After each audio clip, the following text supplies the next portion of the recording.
Bom, esse é um dos assuntos mais polêmicos entre os evangélicos. E todos os evangélicos concordam que o batismo foi instituído por Jesus. Todos concordam que o batismo não salva, estou falando dos evangélicos. E todos os evangélicos concordam que o batismo tem que ser administrado com água ou em água e em nome da Trindade. Mas existem discordâncias quanto ao simbolismo do batismo, o que vai afetar sua forma, imersão, aspersão ou afusão. E também existe discordância com respeito a quem ele deve ser administrado, se somente adultos ou se crianças também. Eu não pretendo nessa aula esgotar esse assunto, que já é objeto de debate na igreja há séculos, mas pelo menos deixar claro qual a visão do pensamento reformado a respeito desse assunto. Vamos começar com a finalidade do batismo. O batismo foi instituído pelo Senhor Jesus. Ele não é uma invenção nossa, ela não é a criação da igreja através dos séculos, mas tem origem no mandato de Cristo, quando ele ordenou aos seus discípulos que fossem pelo mundo pregar o evangelho e batizar todo aquele que cresce. E, portanto, até a vinda do Senhor Jesus, até o final dessa dispensação, como nós a conhecemos, o batismo vai continuar válido e sendo aplicado a todos aqueles que se aproximam da igreja. O batismo é um rito de iniciação. Isso aqui é muito importante você ter em mente. O batismo é um ritual pelo qual a pessoa é solenemente admitida à igreja visível de Cristo.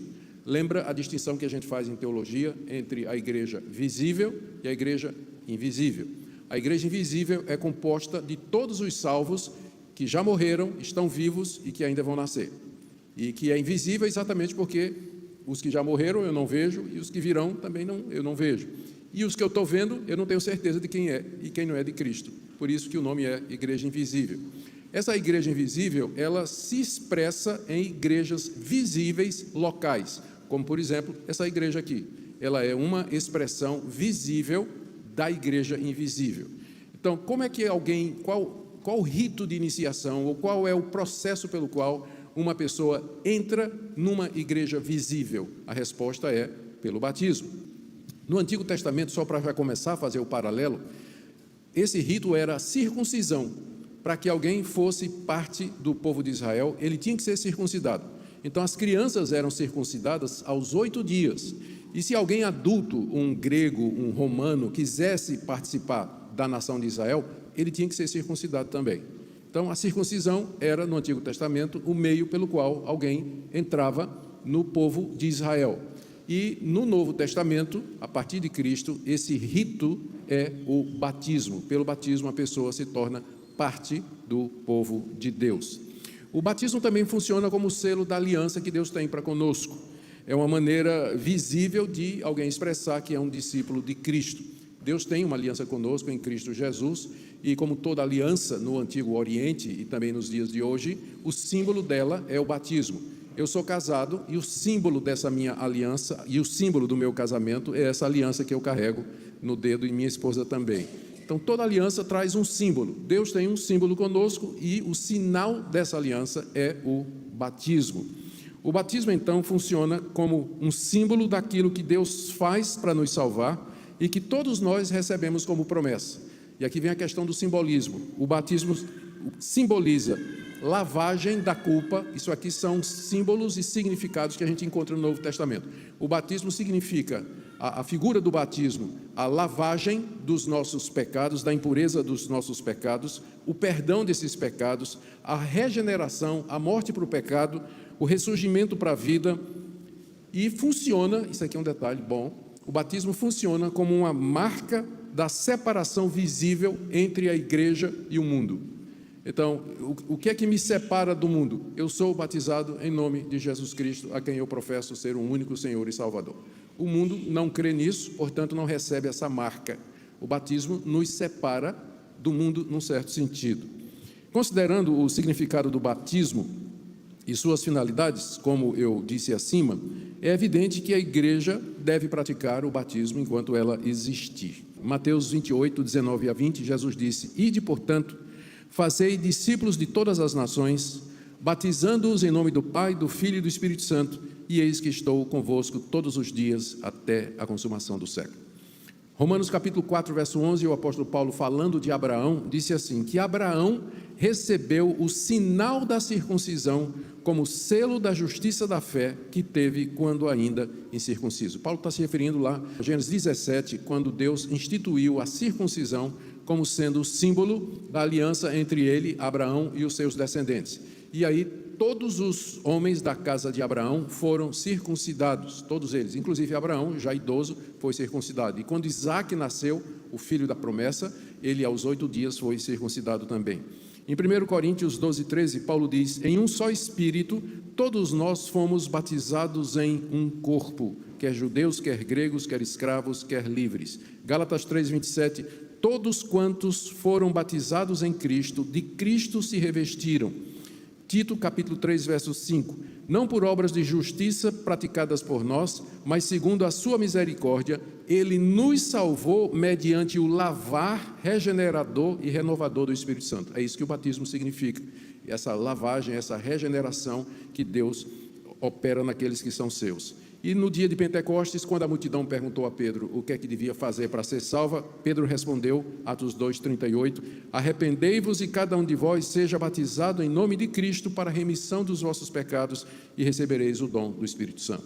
Essas são algumas passagens do Novo Testamento que falam da realidade do batismo, da necessidade do batismo, que o batismo foi instituído por Cristo e que ele deve ser praticado pela igreja, e que todo aquele que crê no Senhor Jesus deve ser batizado. Vamos ver agora algumas, isso aqui eu estou falando da finalidade do batismo, é a primeira parte da minha aula. Agora a segunda parte, as características do batismo. Eu vou entrar num assunto da seguinte maneira, para ser considerado válido, o batismo deve cumprir 3 requerimentos. Presta atenção aqui. Primeiro, ele tem que ser feito em água ou com água, uma vez que ele representa a lavagem dos nossos pecados. Então, a água simboliza isso. Segundo, tem que ser feito em nome da Trindade, nós ouvimos como Jesus ordenou, batizar em nome do Pai, do Filho e do Espírito Santo. E terceiro, ele deve ser feito por um ministro do Evangelho, devidamente consagrado e ordenado como pregador da palavra.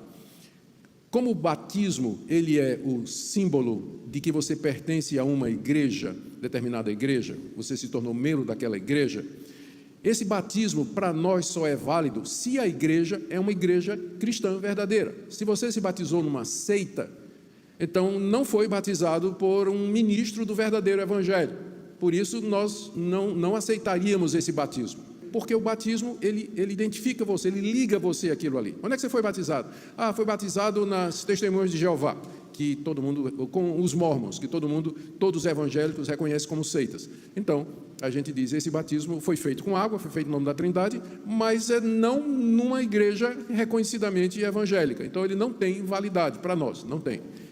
Quanto à forma ou maneira de administração, a maioria dos reformadores entendeu que a aspersão ou a efusão são legítimos.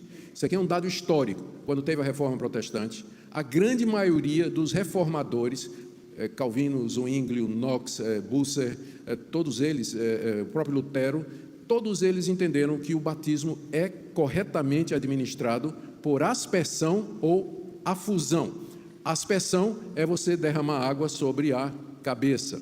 E efusão é você salpicar, isso aqui não é comum no Brasil, mas você salpicar água na cabeça da pessoa. Isso é comum na igreja oriental. A igreja ortodoxa oriental batiza por afusão, né? Joga água na cabeça assim. E por que eles fazem isso? Porque no Antigo Testamento, quando tinha os rituais de purificação, o sangue era salpicado no livro da lei, era salpicado sobre o propiciatório, que era a tampa que cobria a arca, e enfim, sobre tudo mais que era pretendido tirar culpa. Então, eles acham que a fusão é o correto. Os reformadores entenderam que não era necessário imergir, a grande maioria dos reformados entenderam que não era necessário imergir a pessoa em água e que a aspersão em particular representa corretamente aquilo que o batismo significa, a lavagem dos pecados. Então, representa bem o significado do batismo. Também o derramar do Espírito Santo sobre o crente. Então, o batismo por aspersão simboliza isso aí. Eu tenho até uma brincadeira com os amigos batistas, né? De vez em quando eu tenho muitos amigos que são batistas reformados e que batizam por imersão. E aí eu pergunto para eles, quando a gente está discutindo, eu pergunto para eles, se você for batizar alguém e mergulhar até aqui, está batizado? Não. E se mergulhar até aqui, está batizado? Também não. Se mergulhar até aqui, está batizado? Não. Então o que importa é aqui. Então é só botar água ali, está resolvido. Não é, porque não é o que importa, né? Então é só botar água ali, está resolvido. Eles riem como vocês também, mas continuam batizando por imersão do mesmo jeito, né?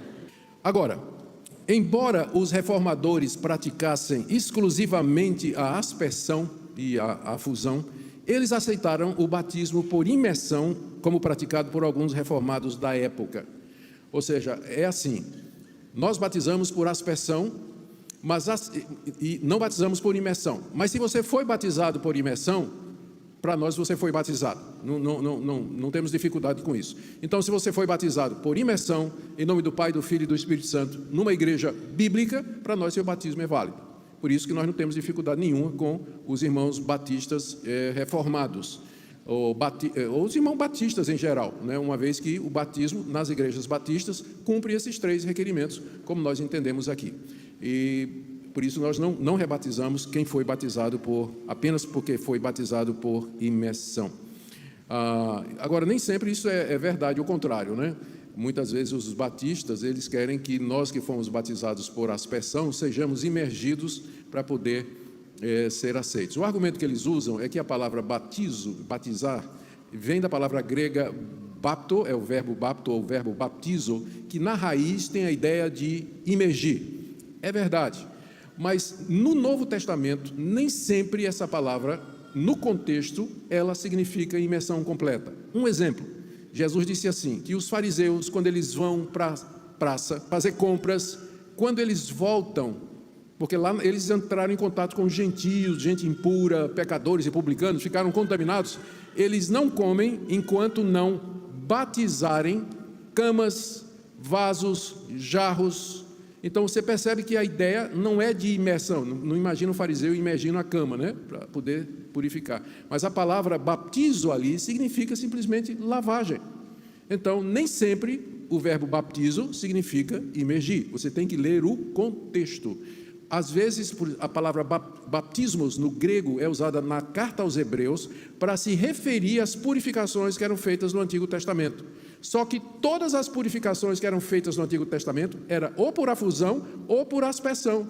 Salpicar o sangue, ungir com óleo, não tinha nenhuma imersão, ninguém era imergido no Antigo Testamento naqueles rituais determinados por Moisés, mas eram aspergidos.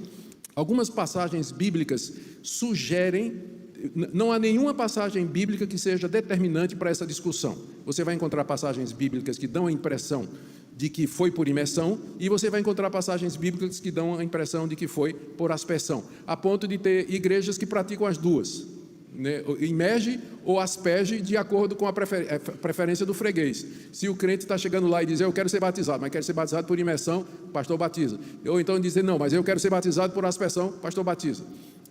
Também não é assim. A gente acha que, embora tenha versículos que facilitam tanto um lado quanto o outro, mas cremos que a maioria sugere a aspersão. Por exemplo, aqui aquele episódio de Filipe do eunuco, seguindo eles caminho fora, estou lendo Atos 8, 36 a 38, chegando a certo lugar onde havia água, disse o eunuco, eis aqui água, o que impede que eu seja batizado? E Filipe respondeu, é lícito se crês de todo o coração. E respondendo ele, disse, creio que Jesus Cristo é o Filho de Deus. Então mandou parar o carro, ambos desceram a água e Filipe batizou o eunuco. Essa passagem está aqui porque os irmãos batistas dizem, está vendo aí, ó, desceram a água. Então, imersão. Eu digo, mas peraí, mas aqui os dois desceram a água. Agora imagine Filipe e o eunuco mergulhando, né? E os dois debaixo d'água, Filipe, te batiza em nome do Pai, do Filho e do Espírito Santo, debaixo d'água. Os dois desceram a água. Então aqui não tem nada a ver com imersão, simplesmente de que o rio, ou riacho, ou a lagoa, por onde eles passaram, estava no nível mais baixo do que a estrada. Então parou o carro, desceram até onde tinha água e Filipe batizou o eunuco. Não tem nada aqui que diga que é imersão. Ao contrário, a ideia da aspersão parece mais evidente. Capítulo 10 de Atos, 46 a 47, quando Pedro foi pregar na casa de Cornélio, e enquanto ele pregava, Cornélio era um gentio, centurião romano, o Espírito Santo caiu sobre eles. Aí diz assim: Pedro e os seus companheiros os ouviam falando em línguas e engrandecendo a Deus. Perguntou Pedro: porventura pode alguém recusar a água para que não sejam batizados estes que, assim como nós, receberam o Espírito Santo? Quando você lê essa frase, será que nós podemos recusar a água para esses que creram? Qual a ideia que vem para você? É que a água é trazida, não é? Não de que eles estão indo para a água, mas que a água é trazida até eles, o que favorece a ideia da aspersão. A gente pode recusar a água a essas pessoas? Ou seja, trazer a água para que sejam batizados. Aqui em Atos 16, 33, aquele famoso episódio em que, da conversão do carcereiro, Paulo e Silas estavam presos e durante a noite cantando louvores a Deus na cidade de Filipos, houve um milagre, um terremoto, as correntes caíram, eles ficaram livres e o carcereiro que respondia com a vida pela segurança dos presos, perguntou para eles atemorizado: senhores, o que é que eu faço para ser salvo? E a resposta foi: crê no Senhor Jesus e serás salvo, toda em tua casa. E aí diz aqui: naquela mesma hora da noite, cuidando deles, o carcereiro lavou-lhes os vergões dos açoites. A seguir foi ele batizado e todos os seus. A pergunta é: onde? Aqui é de noite, eles estavam na prisão. Isso tudo aconteceu no cárcere. Aonde eles foram batizados? Será que tinha um poço um tanque dentro da prisão para que eles fossem batizados? Não é mais simples imaginar ou entender que foi por aspersão, muito mais prático, muito mais disponível. Esqueci aqui Atos capítulo 2, que fala do dia de Pentecostes. Diz que quando Pedro acabou de pregar, 3.000 se converteram. E aí diz que Pedro falou: vocês têm que se arrepender e você tem que ser batizado em nome de Jesus. E foram batizados mais de 3.000 pessoas. Imagine se o prefeito de Jerusalém ia deixar eles entrar no tanque, reservatório público. Onde é que eles foram batizados? Não tem tanque em Jerusalém para isso. Não tem. Quem já visitou Jerusalém sabe que não tem lugar para imergir 3.000 pessoas, ainda que fosse um a noite toda. Não é muito mais. Alguns acham que Pedro batizou, inclusive, por a fusão, né? Sacudindo água, por conta da multidão. É muito mais fácil você pensar em aspersão do que em imersão. Lá em 1 Coríntios 10, 2, o apóstolo Paulo está narrando a história do povo de Israel no Egito e a saída do Egito, e ele fala daquele momento em que os israelitas, em que Deus abriu o Mar Vermelho, sob o comando de Moisés, e os israelitas atravessaram. Aí Paulo diz assim: os israelitas foram todos batizados, assim na nuvem como no mar, com respeito a Moisés. A nuvem em cima, né? E o mar de lado. Então, a ideia da aspersão. Foram batizados na nuvem. A nuvem é aquela nuvem que acompanhava os israelitas no deserto, durante o dia e à noite, como uma coluna de fogo. Ela estava em cima. Então, o batismo, com referência a alguma coisa que estava em cima e alguma coisa que estava ao lado. Eles foram todos batizados, inclusive as crianças, né? Todas as crianças também que passaram pelo Mar Vermelho foram batizadas na nuvem e no mar com respeito a Moisés. Então, estas são algumas das passagens que a gente utiliza para justificar a aspersão. E justificar por que a gente aceita a imersão também. É que, embora nos pareça mais claro a aspersão, contudo, não parece ser definitivo. Por isso, nós aceitamos a imersão como sendo também alguma coisa, uma forma de batismo válida. Agora, sobre o batismo dos filhos dos crentes. Essa é outra questão relacionada com o batismo, sobre a qual não existe unanimidade entre os reformados, a saber, quem pode ser batizado. Mais uma vez, a grande maioria dos reformadores não tinha um problema em incluir as crianças no batismo, os filhos dos crentes no batismo, como sinal da aliança. Com exceção dos batistas reformados, os demais reformados entendem que os filhos dos crentes podem receber o batismo como sinal do pacto da graça e como rito iniciatório na igreja visível. Aí vem a primeira réplica: mas pastor, o que é que Jesus Cristo disse? Ide por todo mundo, final de Marcos 16, ide por todo mundo, pregai o evangelho a toda criatura. Quem crê e for batizado será salvo, quem não crê será condenado. Então o batismo é para quem crê, criança não crê. Então como é que você vai batizar a criança, uma vez que o batismo é símbolo da fé? Agora, olha o versículo de novo. Tá bom, batismo é para quem tem fé, então tudo bem. Quem crer e for batizado será salvo. Quem não crer será o quê? Condenado. Pergunto, criança crê? Não. Então o que vai acontecer com ela? Se ela morrer? Condenada. Não está dizendo? Quem crer e for batizado será salvo. Quem não crer será condenado. Se essa passagem está falando de crianças ou de qualquer outra situação, significa que se a criança não pode ser batizada porque não crê, então ela está condenada porque não crê. O versículo está dizendo isso. Então, qual é a solução para esse versículo? É que quando Jesus mandou os discípulos irem pregar o Evangelho, é a primeira geração de crentes. Só tinha gente grande que ia se converter, claro. Então, para aquela primeira geração, quem crê e for batizado será salvo, quem não crê será condenado. Agora, quanto aos filhos dos que creem, você tem que ler o livro de Atos, como nós lemos aqui. Então, não, aquela passagem, ela não está falando de crianças, porque se tiver, você está condenando todas as crianças, porque exatamente elas morrem sem ter fé, não é? Um bebezinho vai para o inferno porque não crê. Então a passagem não está falando de crianças ali. É importante observar que o batismo... e o pessoal diz também, pastor, não tem um caso no livro de Atos, que é a história da igreja, de batismo de criança. Me mostre no livro de Atos uma criança sendo batizada. Aí eu respondo geralmente assim, me mostre no livro de Atos um filho de crente em idade adulta sendo batizado, como vocês fazem. Quando é que, nos batistas, quando chega o quê? 12 anos, 13 anos, 14 anos, ele é batizado.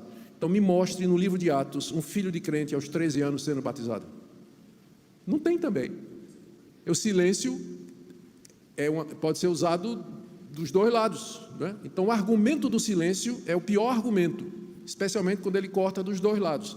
Se o argumento do silêncio vale, então também você não tem nenhum exemplo para batizar seu filho somente quando ele tiver 13, 14 anos de idade e puder professar fé, porque não tem nenhum caso assim no Novo Testamento. Ou é o filho do crente ou é o adulto sendo batizado. Mas filho de crente em idade adolescente sendo batizado, você também não tem nenhum exemplo no Novo Testamento. É importante a gente observar que o batismo das crianças não representa para os reformados a mesma coisa que representa na Igreja Católica. Isso é, a remoção do pecado original ou mesmo a salvação. Nenhum reformado batiza seus filhos para tirar seus pecados e assim salvá-los. Na Igreja Católica, quando a criança é batizada, o conceito é que o pecado original, a culpa do pecado original é tirada daquela criança e ela recebe a graça infusa. Deus infunde graça àquela criança através do batismo. Essa graça vai capacitar o católico a participar dos meios de salvação oferecidos pela igreja, que são os sacramentos, que é o crisma, a confissão ou a penitência, extrema unção, a missa, e depois tem ainda casamento e ordens. São 7 sacramentos da Igreja Católica. Na Igreja Evangélica nós temos apenas 2, que é batismo e ceia. Só 2. A Igreja Católica acrescentou mais 5. E para que seja eficaz, você precisa ter o primeiro, que é o batismo, receber a graça infusa e aí participar para a sua salvação. Às vezes o pessoal chama os presbiterianos de católico manso, porque acha que a gente batiza os nossos filhos, então parece com catolicismo, não é? Mas os católicos também têm muita coisa que os evangélicos creem. Eles creem, por exemplo, na Trindade, nós também. Eles creem que Cristo é o Filho de Deus, nós também cremos. Eles creem na existência do céu e do inferno, nós também. Eles creem no purgatório, nós não. É diferente.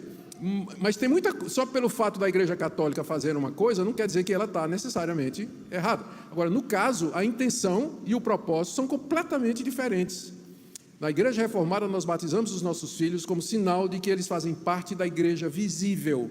Eles são filhos da aliança, representa a aliança de Deus. No catolicismo, representa a salvação e o início de uma jornada de justificação através dos meios que a igreja oferece. São 2 conceitos completamente diferentes. Então, também é importante observar que os filhos dos crentes que foram batizados na infância, eles só podem participar de todos os privilégios da igreja depois de fazerem sua pública profissão de fé. Quando nós batizamos os nossos filhos, quando eles são crianças, mas eles não podem, por exemplo, participar da ceia do Senhor. Por quê? Porque tem uma restrição feita pelo apóstolo Paulo, lá em 1 Coríntios, capítulo 11, quando ele diz assim: quem come e bebe do pão e do cálice sem discernir a presença do Senhor, come e bebe juízo, come e bebe para a sua própria condenação. Então tem essa trava de segurança que o apóstolo Paulo coloca na participação da ceia. Para que alguém participe da ceia, ele precisa entender o que é que o pão e o cálice representam. Enquanto a criança não entende isso, ela não deve participar. Mas tem crianças com 9 anos, 10 anos que já entendem o que é que aquilo ali significa e elas então podem fazer publicamente a sua profissão de fé e serem recebidas como membros comungantes da nossa igreja. Lá no Antigo Testamento, né, para ver como a regra era semelhante, todas as crianças eram circuncidadas, ainda que elas não tinham fé e ainda que elas não entendessem o que estava acontecendo, né? Só sentiram muita dor, né? Mas eram circuncidadas. Agora, quando foi instituída a ceia não, a Páscoa, Moisés recebeu a orientação de Deus para dizer ao povo: quando o teu filho perguntar o que é que isso representa, a morte do Cordeiro Pascual, e então tu dirás: éramos escravos na terra do Egito, mas o Senhor nosso Deus nos tirou com mão forte. Então pressupõe que somente quando a criança tinha curiosidade, queria saber o que era a Páscoa, aquele cordeiro sendo sacrificado, somente a partir dali é que ela participava da Páscoa juntamente com seus pais. Então, ela é batizada na infância, mas para participar da ceia, ela precisa chegar numa idade em que ela entende o que a ceia representa. Outra coisa aqui, que é importante você saber, levando em consideração o que ensina o apóstolo Paulo em 1 Coríntios 7,14, nós, da Igreja Reformada, também entendemos que para batizar uma criança é necessário que apenas um de seus pais professe a fé em Cristo Jesus. O que está lá em 1 Coríntios 7? O apóstolo Paulo está respondendo uma pergunta que foi levantada pelos crentes de Corinto, dizendo assim: eu sou casado com uma pessoa descrente, posso me separar para poder servir melhor a Deus? Resposta de Paulo: não. Se a pessoa descrente consente em viver com você, não deixe. Até porque o casamento é mais antigo do que religião, né? O casamento não foi instituído antes da queda. O casamento é mais antigo do que religião. Então você não pode desfazer o casamento em nome da religião. E ele dá os seguintes argumentos: o descrente é abençoado pela sua presença no casamento, Deus trata de maneira especial o descrente, porque está casado com a filha dele ou com o filho dele, e os seus filhos são santos, são de Deus. É isso que Paulo fala lá em 1 Coríntios 7, verso 14, confira. Então, para nós, se um dos pais é crente, a criança pode ser recebida e ela pode ser batizada e seguir todo o caminho. Agora, vamos lá para alguns textos bíblicos. Gênesis 17, de 9 a 12, Deus disse a Abraão: guarde a minha aliança, você e sua descendência, por todas as suas gerações. Vocês devem circuncidar a carne do prepúcio. Isso servirá como sinal da aliança entre mim e você. O menino que tiver 8 dias será circuncidado entre vocês. Mas peraí, Abraão. Você vai circuncidar uma criança de 8 dias que não entende a aliança, que não entende a graça de Deus, as promessas de Deus? Sim, ele faz parte do povo de Deus. Se os seus pais são filhos de Deus, se os seus pais estão na aliança, as crianças estão incluídas também. Menino de 8 dias, portanto, era circuncidado. Gálatas capítulo 3, verso 9 e 14. Os que têm fé são abençoados com o crente Abraão, para que a bênção de Abraão chegue aos gentios, para que em Cristo nós recebamos pela fé o Espírito prometido. Romanos 4, de 11 a 12. Abraão recebeu o sinal da circuncisão como selo da justiça da fé que teve quando ainda não tinha sido circuncidado. Agora pensa aqui um pouquinho. Olha o que é que Paulo diz que é a circuncisão. Abraão recebeu o sinal da circuncisão, que é selo da justiça da fé. Deus nos justifica pela fé em Cristo Jesus. O selo disso é o batismo. No Antigo Testamento, o selo disso era a circuncisão. Circuncisão que era aplicada em crianças de 8 dias. Veja só, o símbolo da justiça da fé, o símbolo da salvação pela fé, era aplicado a crianças de 8 dias. Pergunta: por que nós não podemos fazer a mesma coisa com nossos filhos? Aliás, aqui muitos crentes não entendem que na transição do Antigo Testamento para o Novo, 3 coisas fundamentais foram mudadas. Primeiro, o sábado foi transmutado para domingo por conta da ressurreição de Cristo nesse dia. Segundo, a Páscoa, ela foi mudada pelo próprio Jesus para a ceia do Senhor. Nós não celebramos a Páscoa, nós celebramos a ceia do Senhor. E a circuncisão, ela foi mudada para batismo. Então, Deus sempre teve um único povo, os sinais da aliança sempre foram os mesmos, só que eles tiveram formas diferentes nas duas administrações, no Antigo Testamento e no Novo Testamento, mas eles simbolizam a mesmíssima coisa, apenas mudaram de forma. A razão, alguém pergunta, por que a circuncisão então virou batismo? Porque o batismo é mais inclusivo e é melhor expressa a ordem de pregar o Evangelho ao mundo inteiro. Na circuncisão, as meninas não eram circuncidadas, é óbvio, elas estavam incluídas. Mas na nova aliança, na nova administração do batismo, elas recebem o batismo juntamente com os meninos, ou as mulheres juntamente com os homens, o batismo. Atos 2, 38 a 39, arrependam-se, sermão de Pedro, né? E cada um de vós seja batizado em nome de Cristo para a remissão de pecados, e vocês receberão o dom do Espírito Santo. Porque a promessa, olha aí, é para vocês e para os seus filhos, e para todos os que ainda estão longe, isto é, para todos quantos o nosso Deus chamar. No livro de Atos, você tem no capítulo 16, a história da conversão de Lídia, que diz que ela foi batizada e toda a sua casa. No mesmo capítulo, a conversão do carcereiro, que é dito que foi batizado ele e toda a sua casa. Em 1 Coríntios, capítulo 1, o apóstolo Paulo diz que batizou a casa de Estéfanas. Pergunto, se tivesse criança na casa, não teria sido batizado? Casa, família, né? Toda a família foi batizada. Não está dizendo que tem criança, mas se tivesse, teria sido. Porque era assim que os judeus faziam no Antigo Testamento. Incluíam seus filhos na aliança e em todas as atividades religiosas. E por fim, batismo e salvação. Na teologia reformada, o batismo não salva ninguém, por mais importante e significativo que o batismo seja para nós. Salva ninguém. Esse fato não deveria levar as pessoas que professam ser discípulos de Cristo a deixar de batizar-se ou deixar de batizar seus filhos. O fato de que não salva não quer dizer que não seja importante, que não seja relevante, significativo para a nossa fé e para o nosso testemunho. Agora, existem pessoas que foram batizadas, mas que não são salvas. Elas cresceram na igreja, foram batizados na infância, fizeram a sua profissão de fé quando chegaram 14, 15 anos de idade, mas, na verdade, nunca passaram por um processo de conversão legítimo. Meu caso, eu fui batizado na infância, fiz minha profissão de fé quando eu tinha 16 anos de idade, me desviei aos 17 anos de idade, voltei só aos 23. Então, mesmo que eu tenha passado por todo esse processo, fui batizado, fiz a profissão de fé, mas eu não era crente. Então, não assuma que seu filho, porque foi batizado e porque ele quer fazer a profissão de fé, não assuma com isso que ele é crente, tá? Você tem que sondar e ver se ele realmente entende o Evangelho e se ele dá mostras de regeneração e salvação. Por outro lado, é possível que tenha pessoas que estejam salvas pela fé em Cristo Jesus, mas por motivos alheios à sua vontade ainda não foram batizados. Eu penso no ladrão na cruz, que foi salvo sem batismo. Mas se ele tiver, o pessoal pergunta, não é? O ladrão na cruz morreu sem ser batizado. Ele foi para o céu, porque Jesus disse, hoje estarás comigo no paraíso. Mas se ele tivesse descido da cruz, ele teria sido batizado. A primeira coisa que ele ia fazer era se identificar como discípulo de Cristo Jesus, a quem ele professou na cruz. Então, havendo motivos impeditivos gigantescos, a gente entende porque é que um crente verdadeiro não se batiza. Mas não tendo motivo, que causa possa haver para que você não assuma publicamente que você é discípulo de Cristo? E o batismo é a forma para isso, embora o batismo não salve. Uma pessoa que foi genuinamente convertida, ela com certeza vai querer ser batizada.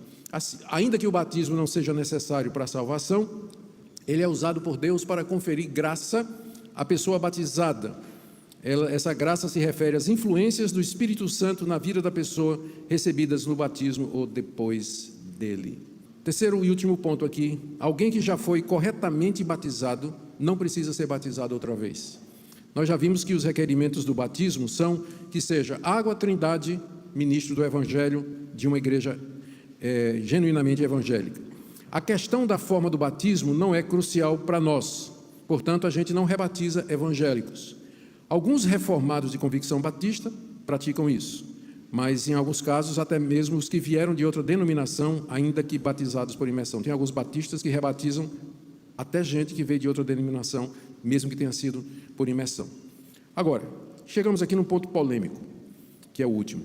As pessoas oriundas de seitas que negam a trindade, nós não aceitamos o batismo delas. Por exemplo, Testemunho de Jeová, os mormons, no espiritismo, e outras linhas e religiões que não creem na trindade, tem batismo, mas não creem na trindade, a gente rebatiza.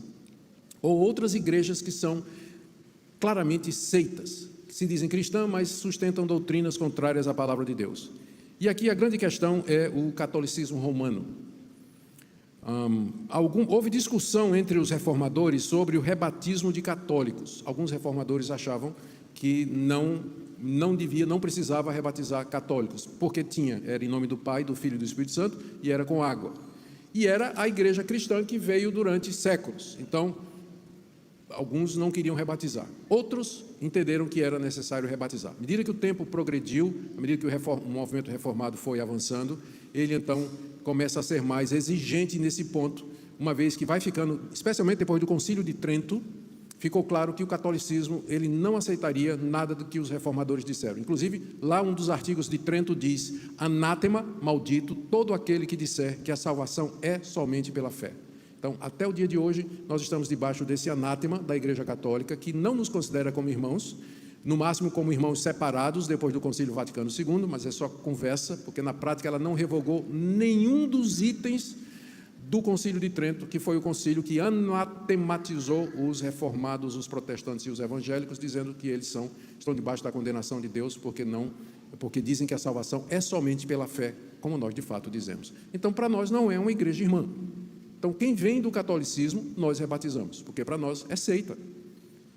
Continua nos mesmos erros que a reforma levantou e, portanto, nós não podemos aceitar o batismo católico. Quem vem do catolicismo, ele é rebatizado, pelo menos nas igrejas presbiterianas, entendemos, mais reformadas e mais firmes.